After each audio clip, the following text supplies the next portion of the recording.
नमस्कार ओडिशा। आज हूँ डिसेम्बर मास 13 तारिख शनिवार। आज दिन जाकर गुरुत्वपूर्ण खबर उपरे आसंतु नजर पकाइबा। भिडियोटी को शेष पर्यंत देखंतु। मात्र किछि समय मध्य जानि परिबे आज दिनर संपूर्ण खबर। ता पूर्व चैनल नुआ थिले चैनल को सब्सक्राइब करी पाखरे थिबा बेल आइकन को ऑन करी रखंतु। परवर्ती खबर नियुक्ति नियमित पई ओटीटी बाध्यतामूलक नुहे। ओडिशा हाईकोर्ट चाकरी को नियमित मान्यता देबा पई ओडिशा शिक्षक योग्यता परीक्षा ओटीटी योग्यता बाध्यतामूलक नुहे बोली ओडिशा हाईकोर्ट एक गुरुत्वपूर्ण आदेश रे स्पष्ट करिसेंती। हाईकोर्ट कहिसेंती जे ओटीटी केवल दरमा वृद्धि पई आवश्यक।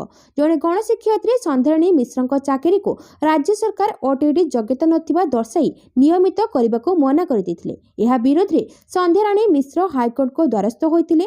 मामलार शुणाणी करी विचारपति जस्टिस डीके श्रीपद आवेदनकारी को नियमित करबा पई निर्देश दैछंती। अदालत दर्शाइछि जे नियुक्ति नियमित पई ओटीटी बाध्यतामूलक नुहे।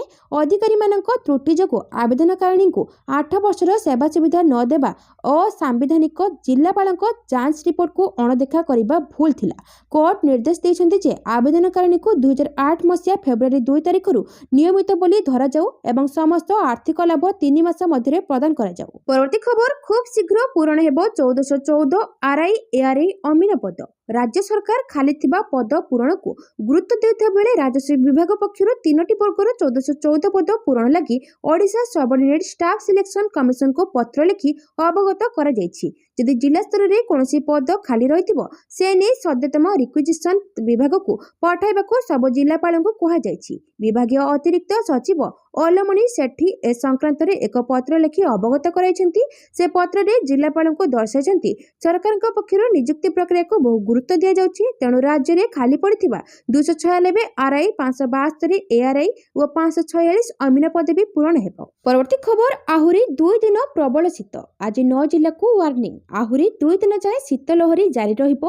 उत्तर पश्चिम दिगरु प्रभावित हेउथिबा ठंडा शुष्क वायु प्रभाव रे शीत लहरी जारी रहिथिबा बेले आसंदा 15 तारिख जाए प्रबल शीत लागि रहिबो बोली आंचलिक पाणीपाग विज्ञान केन्द्र पक्षरु पूर्वानुमान करा जायछि। गत 24 घंटा रे राज्यर पारद 3 डिग्री सेल्सियस छुईबा सह 15 शहर रे राति तापमात्रा 10 डिग्री ठारू कम रेकर्ड करा जायछि। राज्यर सर्वनिम्न तापमात्रा सेमिलीगुड़ा रे रेकर्ड होईछि। अपरपक्षे राजधानी भुवनेश्वर रे मध्य पारद तळमुहा हेबारे लागिछि। डिसेंबर 5 रे भुवनेश्वर सर्वनिम्न तापमात्रा 14 डिग्री रेकर्ड करा जायथिबा बेले 6 तारिख रे 13 डिग्री, 7 रे 11.9 डिग्री, 8 रे 12.1 डिग्री, 9 रे 13.7 डिग्री, 10 रे 13 एवं 11 तारिख रे 11.8 डिग्री तापमात्रा रेकर्ड होईछि। परवर्ती खबर भुवनेश्वर रे बारे अग्निकांड। भुवनेश्वर सत्यविहार स्थित एक बार रे भयावह अग्निकांड घटिछि। बारटी हुतु हुतु होई जळुथिला। पूरा परिवेश धुआमय होई पड़िछि। अग्निकांडर कारण जଣା पड़ी नाही।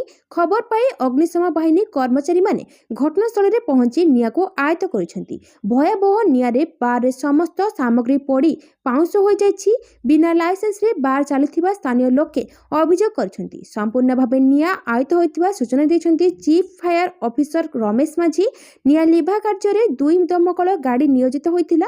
निया को आयत्त करिबा को प्राय 1 घंटा समय लागिथिला। सकाळ 8:50 रे खबर आसीथिबा कहचंती चीफ फायर ऑफिसर। तेणु पहुंचीबार विलंब होइनी। तुरंत निया को आयत्त करा जायछि। 9:15 सुधा अग्निशम बाहिनी घटनास्थल रे पहुंचीथिला। शॉर्ट सर्किट रे निया लागिथिबा प्राथमिकता तदंतरु सूचना मिलिछि। सेपटे नो लिमिट बार को लाइसेंस मिली नथिला। एने अग्निशम विभाग पक्षरु सूचना मिलिछि। परवर्ती खबर मुख्यमंत्री को दियागला मालकानगिरी रिपोर्ट। मालकानगिरी हिंसा को नहीं मुख्यमंत्री मोहन चरण माझी को दिया जायछि रिपोर्ट। मुख्यमंत्री को उपमुख्यमंत्री केबी सिंह देव एही रिपोर्ट दैछंती। मुख्यमंत्री केबी सिंह देव और मंत्री गोकुलानंद मल्लिक मालकानगिरी रे स्थिति समीक्षा करी फेरिबा परे मुख्यमंत्री को रिपोर्ट दैछंती।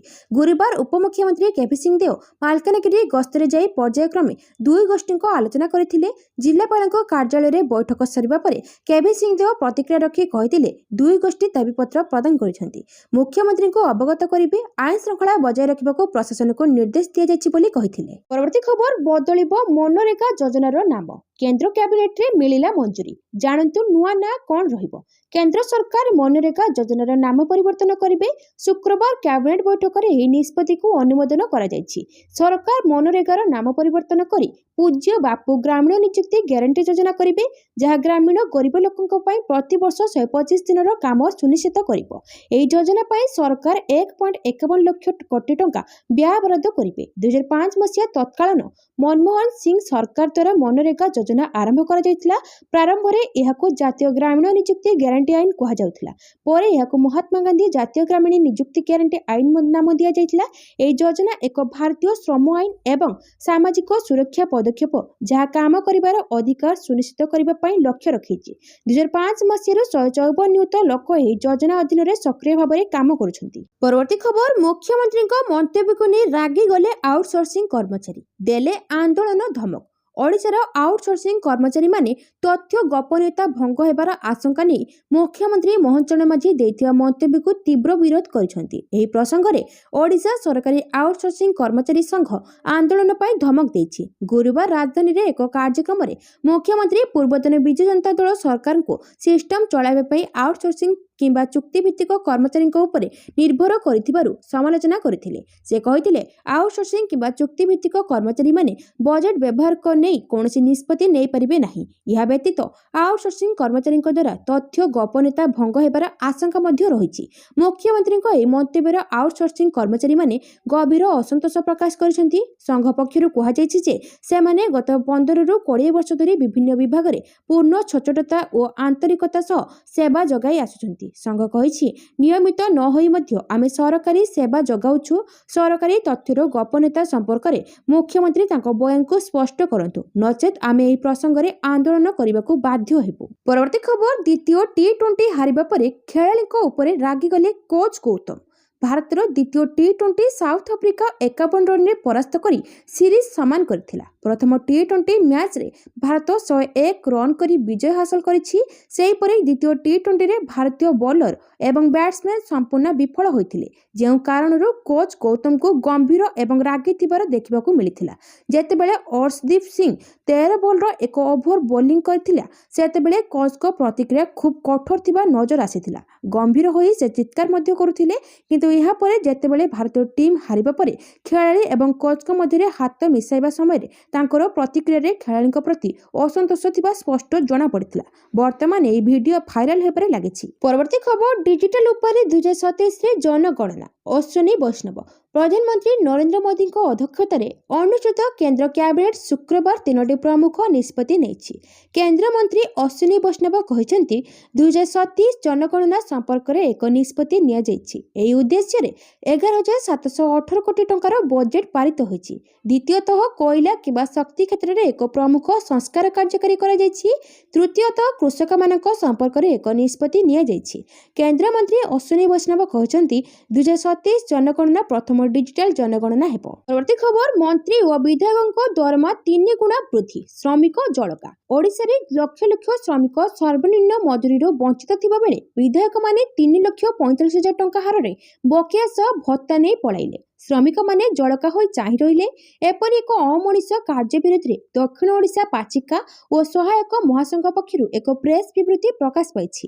ଓଡ଼ିଶା ବିଧାନସଭା 36 ଦିନ ପାଇଁ ବସିବାର ଥିଲେ ହେଁ ଓଡ଼ିଶାର କୃଷକଙ୍କ ପାଇଁ ଧାନ ମଣ୍ଡିର ଧାନ ସଂଗ୍ରହ, ଅଧିକାଂଶ ସରକାରୀ ଓ ବେସରକାରୀ କ୍ଷେତ୍ରରେ କାର୍ଯ୍ୟରତ ଶ୍ରମିକ ସର୍ବନିମ୍ନ ମଜୁରୀରୁ ବଞ୍ଚିତ ଥିବା ବେଳେ ସେମାନଙ୍କ ବିଷୟରେ ପଦେ ହେଲେ ଚର୍ଚ୍ଚା ନ କରି ମନ୍ତ୍ରୀ ଓ ବିଧାୟକଙ୍କ ଭତ୍ତା 3 ଗୁଣ ବୃଦ୍ଧିର ସର୍ବସମ୍ମତ ନିଷ୍ପତ୍ତି ନେଇ ବିଧାନସଭା ବନ୍ଦ କରି ପଳାଇବା ଓଡ଼ିଶାର ଜନଗଣଙ୍କୁ ବିସ୍ମିତ କରିଛି।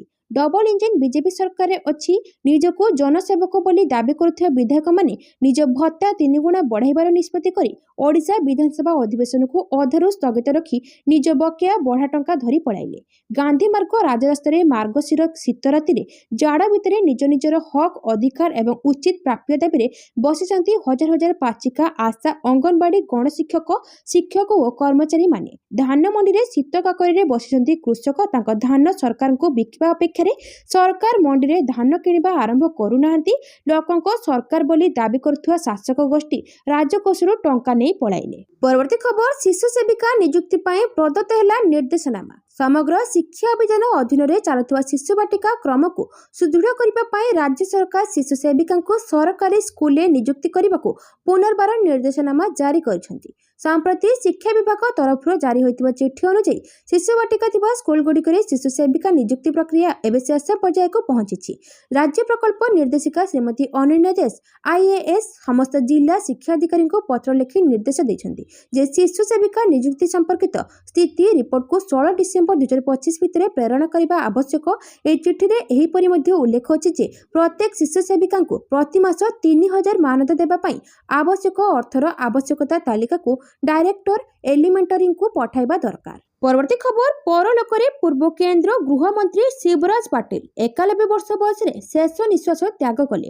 पूर्व केंद्र गृह मंत्री तथा वरिष्ठ कांग्रेस नेता शिवराज पाटिल का देहांत 91 वर्ष शेष निश्वास त्याग करिसेंती। से सकाळ प्राय 6:30 समय लाटूरर तांको बासभवन देवभर रे शेष निश्वास त्याग करथिले। दीर्घ दिन धरी असुस्थता हेतु से घरे चिकित्साधीन थिले। शिवराज पाटिल चाकुरर एक लोकसभा बाचस्पति थिले एवं अनेक केंद्र मंत्री पदरे रहिथिले। तांको राजनैतिक क्यारियर समय से देश पई अनेक मर्यादाजनक पदवी रहिथिले एवं देशर संवैधानिक प्रक्रिया रे सक्रिय भूमिका ग्रहण करथिले। शिवराज पाटिल लाटूरर चाकुरर जड़े प्रभावशाली कांग्रेस नेता थिले एवं लाटूर लोकसभा आसनरु 7 थर जीतिथिले। 2024 मसीह लोकसभा आसन हारिबा सत्ते से राज्यसभा एवं केंद्र सरकार दायित्व गृह मंत्री पद ग्रहण करथिले।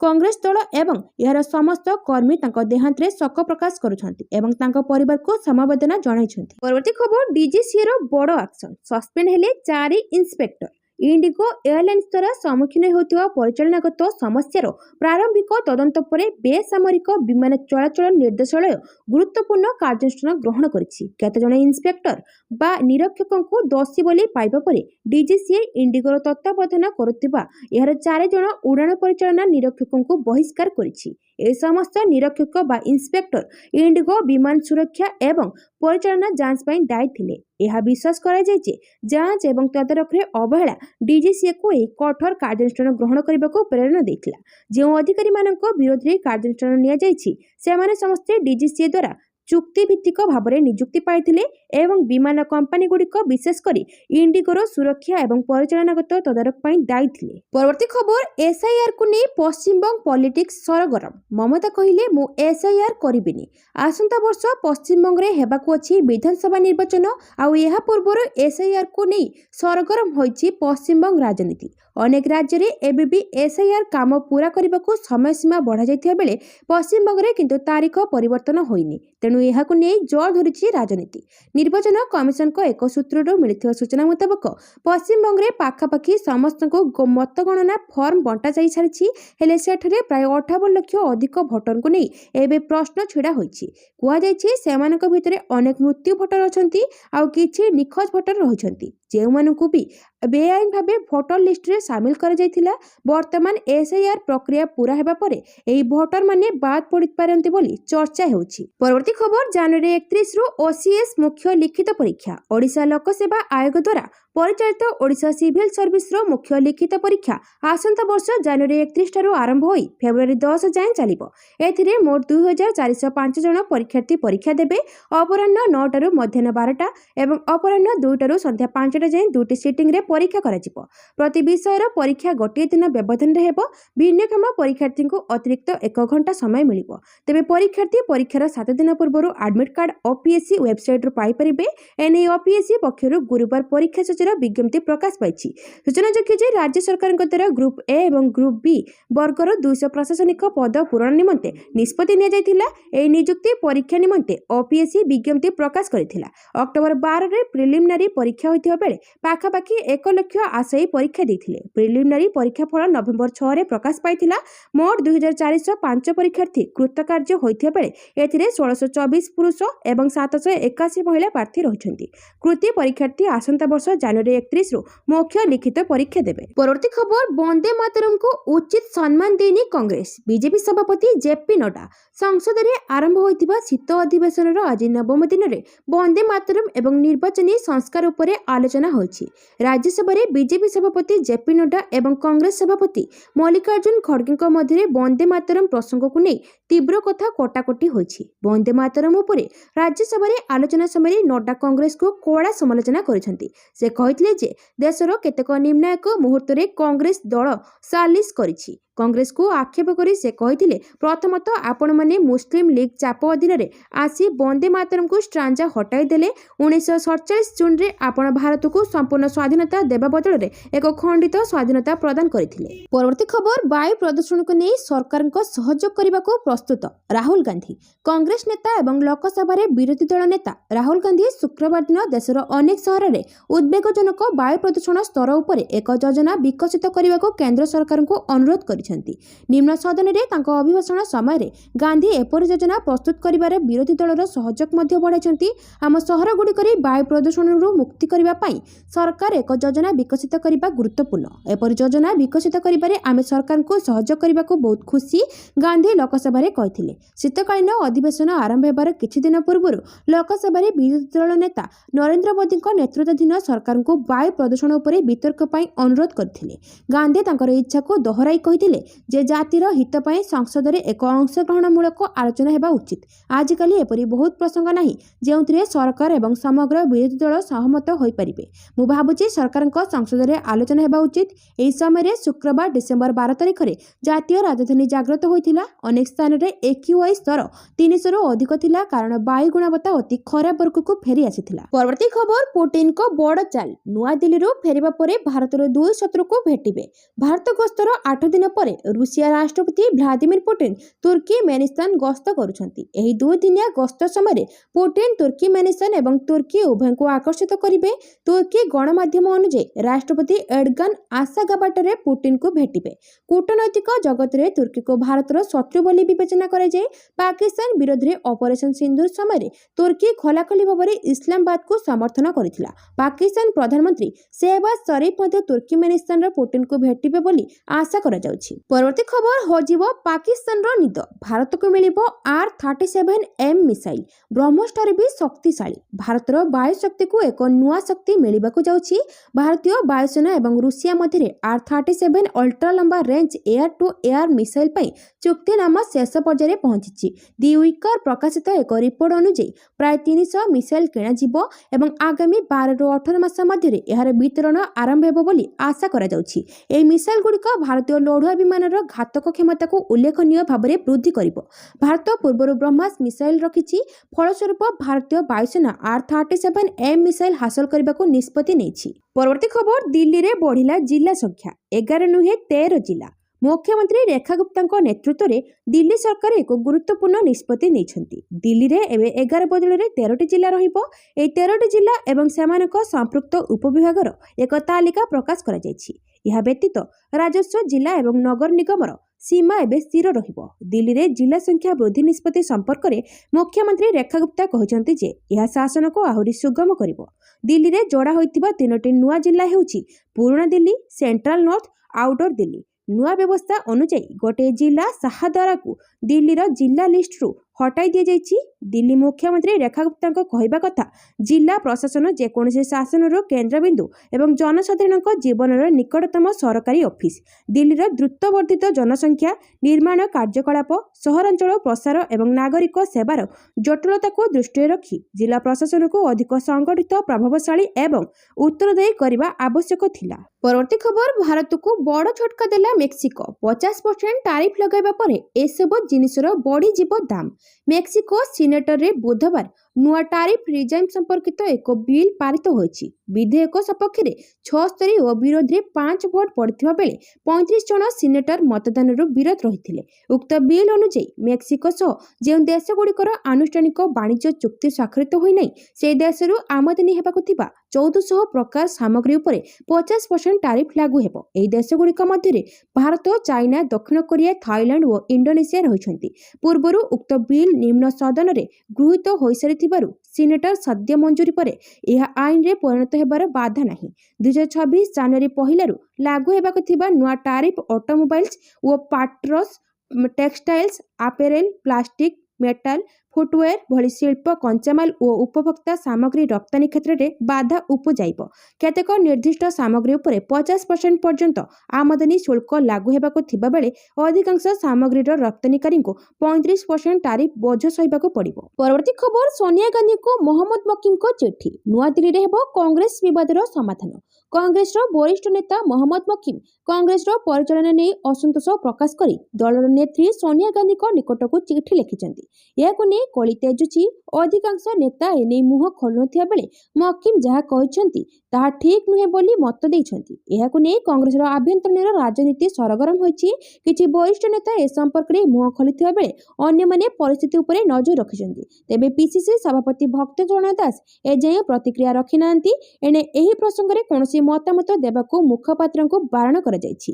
खाली सेतिक नुहे टीवी पैनलिस्ट माननकू एही प्रसंग रे आलोचना न करबाकू निर्देश दिया जायछि। परवर्ती खबर ओडिशा गस्तरे सीजीआई मुख्य विचारपति जस्टिस सूर्यकांत रविवार दिन ओडिशा गस्तरे आसिछन्ति। सुप्रीम कोर्ट मुख्य विचारपति जस्टिस सूर्यकांत सीजीआई भावे शपथ नेबा परे एहा तांकर प्रथम ओडिशा गस्त। कटक रे थिबा शहीद भवन परिसर रे आयोजित हेबाकु थिबा जातीय स्तर आलोचना चक्र रे जोग देबे। हाईकोर्ट बार एसोसिएशन पक्षरु एही आलोचना चक्र आयोजन करा जिवो। एही आलोचना रे साधारण लोकंक पई न्याय सुनिश्चित, मामला खर्च एवं विलंब ह्रास करिबा पई रणनीति संबंधी प्रधान विचारपति तांकर मत घोषणा करिबे। आलोचना चक्र रे ओडिशा हाईकोर्ट मुख्य विचारपति justice Harish Tandon, advocate general Pitambar Acharya एवं स्टेट बार काउंसिल अध्यक्ष सीतांशु मोहन द्विवेदी प्रमुख जोग देबे। उक्त दिन राज्यर वरिष्ठ आईनजीवी जो माने 50 वर्षर ऊर्ध्व समय धरि ओकिलती पेशारे नियोजित अछंती सेमानकु संवर्धित कराजिबो। परवर्ती खबर चमत्कार कले वैभव सूर्यवंशी 56 बॉल रे कले कमाल। क्रिकेट जगत रे पड़िला चहल। युव भारतीय बैट्समैन वैभव सूर्यवंशी 19 वर्षर कम एशिया कप उद्घाटनी मैच रे यूएई विपक्ष रे एक ज्वलंत शतक हासिल करी तांकर प्रभावशाली कैरियर जारी रखिछन्ति। 14 वर्षीय खेलाड़ी डिसेंबर 12 शुक्रवार दुबई रे आईसीसी एकेडमी ग्राउंड रे मात्र 56 बॉल रे शतक हासिल करी समस्तक दृष्टि आकर्षण करथिले। से आरंभ ही भारत को एक दृढ़ स्थिति रे पहुंचाइथिले। सूर्यवंशी तांको इनिंग्स रे 9 चौका एवं 5 छक्का मारिथिले। से प्रथमे सतर्कतार सहित आरंभ करथिले। षष्ठ बॉल रे चौका मारी निजर खाता खोलिथिले। तापरे से अली असगरଙ୍କ परवर्ती ओवर रे 2टी छक्का मारी निजर लय पाइथिले। से 30 बॉल रे छक्का मारी निजर अर्धशतक पूर्ण करथिले एवं तापरे निजको एक बड़ इनिंग्स पई प्रस्तुत करथिले। परवर्ती खबर तमिलनाडु सरकार सनातन विरोधी। अनुराग ठाकुर लोकसभा शून्यकाल रे बीजेपी सांसद अनुराग ठाकुर तमिलनाडु सरकार उपरे कड़ा आक्रमण करिसेंति। से राज्य सरकार मुदुराईर तिरुपरन कुंद्रम मंदिर रे भक्त मानकु दीप जलिबाकु बारण करथिबा अभियोग करिसेंति। अनुराग ठाकुर एहाकु मद्रास हाईकोर्ट को आदेश रे एक खोला अवमानना बोली कहिसेंति। से संसद रे कहिसेंति जे प्रशासन जानिछुनी कोर्ट को आदेश को अणदेखा करी भक्त मानक उपरे लाठीचार्ज निर्देश देछि। बीजेपी सांसद तमिलनाडु सरकार को कठोर समालोचना करी यहाको सनातन विरोधी बोली कहिसेंति। पूर्व एक घटनार उल्लेख करी से कहिसेंति जे राम मंदिर प्राण प्रतिष्ठा समय मध्य राज्यर मंदिर गुड़िकर द्वार बंद थिला। परवर्ती खबर एमिति हेले तृतीय विश्वयुद्ध होई जिवो। ट्रम्प अमेरिका राष्ट्रपति डोनाल्ड ट्रम्प चेतावनी देइछन्ति जे रूस यूक्रेन युद्ध तृतीय विश्वयुद्ध रे परिणत होई पारे। अमेरिका राष्ट्रपति कहिछन्ति जे केवल गत मासरे युद्ध रे 25,000 लोक अधिकांश सैनिक प्राण हराइथिले। से रूस यूक्रेन संघर्ष रे मृत्यु पई दुख प्रकाश करथिले। रूस यूक्रेन संघर्षर तुरंत समाप्ति पई आह्वान दे ट्रम्प कहिछन्ति मु एठारे हत्या बंद हेबाको चाहूछि। गत मासरे प्राय 25,000 सैनिक प्राण हराइथिले। आमे एहाको बंद करिवा पई कठिन परिश्रम एहीपरि घटना शेष में तृतीय विश्वयुद्ध को नहीं पारे। मु कहिथिले जे जेपर्यंत समस्त एही युद्ध चलुथिबो आमे शेष में तृतीय विश्वयुद्ध रे फसिजिबा एवं आमे ताहा देखिबाको चाहुना। परवर्ती खबर डायबिटीज रोगींक पई खुशी खबर। भारत रे लॉन्च हैला ओजेम्पिक। डेनमार्क रो औषध निर्माता कंपनी नोभो नॉर्डिक्स निजर बहुप्रतीक्षित डायबिटीज औषध ओजेम्पिक भारत रे लॉन्च करिछि। कंपनी यार 0.25 mg साप्ताहिक डोज रो मूल्य 2200 टंका धार्य करिछि। एक रिपोर्ट अनुसार भारतीय बाजार रे एही औषध 0.25 mg 0.5 mg और 1 mg उपलब्ध हेबो। ओजेम्पिक टाइप 2 डायबिटीज रोगींक पई एक साप्ताहिक इंजेक्शन अटे जहा 2017 रु अमेरिका समेत दुनियार अनेक देश रे उपलब्ध हेबो। परवर्ती खबर गायक जुबिन गौर को मृत्यु मामला रे चार्जशीट दाखल। आसाम पुलिसर स्वतंत्र तदंत दल आज जुबिन कौरको मृत्यु मामलें बहु प्रतीक्षित चार्जसीट दाखल करिछि। मामला सहित जड़ित अन्य दस्तावेज गुवाहाटीर मुख्य न्यायिक मजिस्ट्रेट कोर्टे दाखल कराଯାଇଛି। ଏହି ରିପୋର୍ଟ 7 ଜଣ ଅଭିଯୁକ୍ତ ଏବଂ 200ରୁ ଅଧିକ ସାକ୍ଷୀଙ୍କ ବୟାନ ଉପରେ ଆଧାରିତ। ଗାୟକ ଜୁବିନ ଗର୍ଗ 19 ସେପ୍ଟେମ୍ବର 2025ରେ ସିଙ୍ଗାପୁରରେ ପହଞ୍ଚିବା ସମୟରେ ମୃତ୍ୟୁବରଣ କରିଥିଲେ। ସେ ଉତ୍ତର ପୂର୍ବ ଭାରତ ମହୋତ୍ସବର ସାଂସ୍କୃତିକ ବ୍ରାଣ୍ଡ ଆମ୍ବାସଡର ଭାବରେ ସିଙ୍ଗାପୁର ଯାଇଥିଲେ। ସେ ଯାତ୍ରା ସମୟରେ ସେ ପହଞ୍ଚିବା ସମୟରେ ଅଚେତ ହୋଇଯାଇଥିଲେ। ଘଟଣା ସମୟରେ ଗର୍ଗଙ୍କ ସହିତ ଥିବା 7 ଜଣଙ୍କୁ ଏହି ମାମଲାରେ ଗିରଫ କରାଯାଇଥିଲା। ଆସାମ ସ୍ୱତନ୍ତ୍ର ତଦନ୍ତ ଦଳ ଜୁବିନଙ୍କ ମୃତ୍ୟୁ ସମ୍ପର୍କରେ ଅପରାଧ ତଦନ୍ତ ବିଭାଗ ଦ୍ୱାରା ପଞ୍ଜୀକୃତ ଏକ ମାମଲାର ତଦନ୍ତ କରୁଛି। ଏହି ରିପୋର୍ଟ 7 ଜଣ ଅଭିଯୁକ୍ତ ଏବଂ 200ରୁ ଅଧିକ ସାକ୍ଷୀଙ୍କ ବୟାନ ଉପରେ ଆଧାରିତ। ପରବର୍ତ୍ତୀ ଖବର ଡିସେମ୍ବର 13 ଓ 21 ତାରିଖରେ 4 ଘଣ୍ଟା ଲେଖାଏଁ ବନ୍ଦ ରହିବ ଏଚଡିଏଫସି ବ୍ୟାଙ୍କର ୟୁପିଆଇ ସେବା। ଦେଶର ସର୍ବବୃହତ ଘରୋଇ ବ୍ୟାଙ୍କ ଏଚଡିଏଫସି ବ୍ୟାଙ୍କ ତାର ସମସ୍ତ ଗ୍ରାହକଙ୍କ ପାଇଁ ଏକ ନୂତନ ଏବଂ ଅତ୍ୟନ୍ତ ଗୁରୁତ୍ୱପୂର୍ଣ୍ଣ ଅପଡେଟ୍ ଜାରି କରିଛି। ଏହି ବ୍ୟାଙ୍କର ୟୁପିଆଇ ସେବା ଆଜି ଡିସେମ୍ବର 13 ତାରିଖରେ ଅସ୍ଥାୟୀ ଭାବରେ କିଛି ସମୟ ବନ୍ଦ ରହିବ। ସେହିପରି ଡିସେମ୍ବର 21 ତାରିଖରେ ବି ୟୁପିଆଇ ସେବା କିଛି ସମୟ ପାଇଁ ବନ୍ଦ ରହିବ। ବ୍ୟାଙ୍କର ସିଷ୍ଟମକୁ ଅପଡେଟ୍ ଏବଂ ଉନ୍ନତ କରିବା ପାଇଁ ଡିସେମ୍ବର 2025ରେ 2ଟି ମେଣ୍ଟେନାନ୍ସ ସମୟ ଘୋଷଣା କରିଛି, ଯାହା ଫଳରେ ୟୁପିଆଇ ସେବାକୁ ସାମୟିକ ଭାବେ ସ୍ଥଗିତ ରଖାଯିବ। ଏହି ସିଷ୍ଟମ ମେଣ୍ଟେନାନ୍ସ କାର୍ଯ୍ୟର ଉଦ୍ଦେଶ୍ୟ ହେଉଛି ସିଷ୍ଟମକୁ ସୁଦୃଢ଼ କରିବା ଏବଂ ଭବିଷ୍ୟତରେ ସେବାରେ ବ୍ୟାଘାତକୁ କମ୍ କରିବା। ପରବର୍ତ୍ତୀ ଖବର ନିଶାରେ ଉବୁଡୁବୁ ଭାରତୀୟ କ୍ରିକେଟର ବଡ଼ ଖୁଲାସା କଲେ ଜାଡେଜାଙ୍କ ପତ୍ନୀ। ଭାରତୀୟ କ୍ରିକେଟ ଦଳର ଅଲରାଉଣ୍ଡର ରବୀନ୍ଦ୍ର ଜାଡେଜାଙ୍କ ପତ୍ନୀ ରିଭାବା ଜାଡେଜା ଟିମ୍ ଇଣ୍ଡିଆର ଖେଳାଳିଙ୍କୁ ନେଇ ଏକ ବଡ଼ ଦାବି କରିଛନ୍ତି। ସେ କହିଛନ୍ତି ଯେ ବିଦେଶ ଗସ୍ତ ସମୟରେ ଖେଳାଳିମାନେ ବିଭିନ୍ନ ପ୍ରକାରର ନିଶା ବା ଭାଇସ୍ରେ ଲିପ୍ତ ରୁହନ୍ତି। ତେବେ ସେ ଦୃଢ଼ତାର ସହ କହିଛନ୍ତି ଯେ ତାଙ୍କ ସ୍ୱାମୀ ରବୀନ୍ଦ୍ର କେବେ ହେଲେ ଏପରି କୌଣସି ଅଭ୍ୟାସରେ ସାମିଲ ହୁଅନ୍ତି ନାହିଁ। ଏକ କାର୍ଯ୍ୟକ୍ରମରେ ଯୋଗ ଦେଇ ରିଭାବ କହିଛନ୍ତି, ମୋ ସ୍ୱାମୀ କ୍ରିକେଟର ରବୀନ୍ଦ୍ର ଜାଡେଜାଙ୍କୁ କ୍ରିକେଟ ଖେଳିବା ପାଇଁ ଲଣ୍ଡନ, ଦୁବାଇ ଏବଂ ଅଷ୍ଟ୍ରେଲିଆ ଭଳି ଅନେକ ଦେଶକୁ ଯାତ୍ରା କରିବାକୁ ପଡ଼ିଥାଏ। ତଥାପି ଆଜି ପର୍ଯ୍ୟନ୍ତ ସେ କୌଣସି ପ୍ରକାରର ନିଶା ବା ଭାଇସ୍କୁ ଛୁଇଁ ନାହାନ୍ତି କିମ୍ବା ସେଥିରେ ସାମିଲ ହୋଇନାହାନ୍ତି, କାରଣ ସେ ତାଙ୍କର ଦାୟିତ୍ୱକୁ ବୁଝିଛନ୍ତି। ସେ ଆହୁରି ମଧ୍ୟ କହିଛନ୍ତି, ଦଳର ଅନ୍ୟ ସମସ୍ତ ସଦସ୍ୟ ନିଶାରେ ଲିପ୍ତ ଥାନ୍ତି କିନ୍ତୁ ସେମାନଙ୍କ ଉପରେ କୌଣସି କଟକଣା ନାହିଁ।